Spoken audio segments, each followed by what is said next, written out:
Il-Kummissarju tal-Artijiet se jappella s-sentenza tal-qorti li permezz tagħha il-familja Borċ Olivieri ngħatat 2,200,000 euro għal art li l-istess kummissarju kienet jistma' għal ftit iktar minn 20,000 euro. Is-sentenza tal-qorti tfisser ukoll li t-total li jrid jitħallas lil ta' Borċ Olivier jaqbeż is-6 miljun euro għaliex hemm mal-4 miljun euro fi maxxijiet.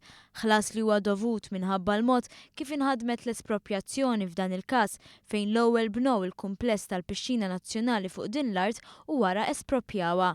Biex hekk l-art sar għandha valur ta' waħda fabbrikabbli u għalhekk il-ħlas dovut sploda l fuq.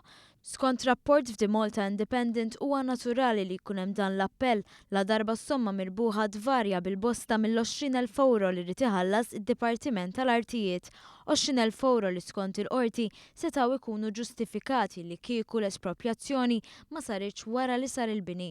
Xi ħaġa li biha marru tajjeb ta' Borċ Olivier fosthom l-eks segretarju ġenerali tal-Partit Nazzjonalista Paul Borċ Olivier li kien wieħed mill-ftit li xedu f'isem il-familja f'dan il-każ.